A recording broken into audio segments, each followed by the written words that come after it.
Bonjour et bienvenue pour une nouvelle vidéo pour la physique en BTS électrotechnique.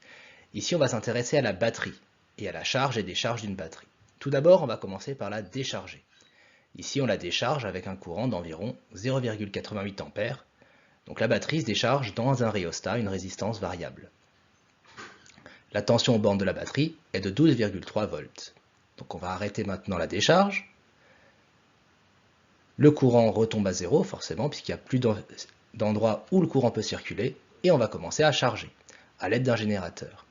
Cette fois-ci, le courant va être négatif aux alentours de moins 0,8 A. La tension, elle, sera un peu plus grande à 12,66 volts.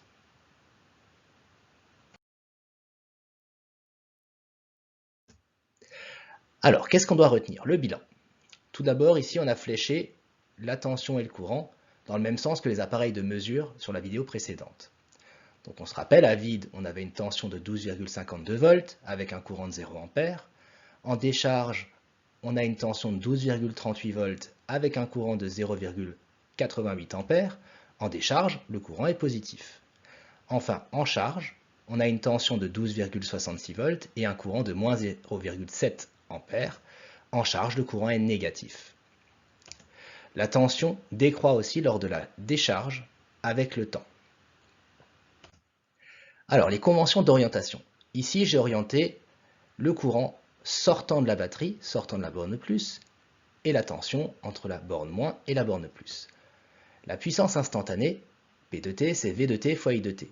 Alors ici, on va travailler uniquement en continu, ce sera un peu plus simple. La puissance en continu, P égale V fois I.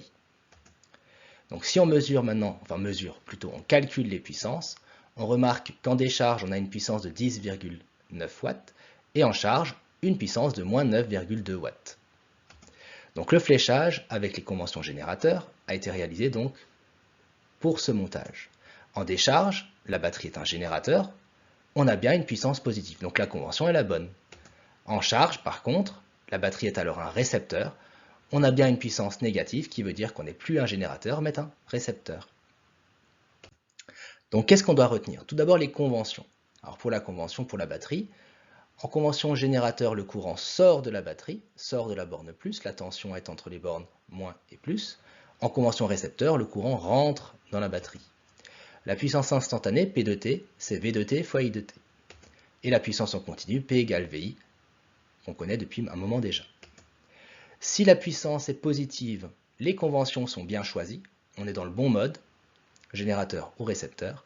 Si par contre la puissance est négative, le fonctionnement du dipôle est contraire aux conventions données sur le schéma. Merci pour votre attention et à bientôt pour une nouvelle vidéo pour la physique en BTS électrotechnique.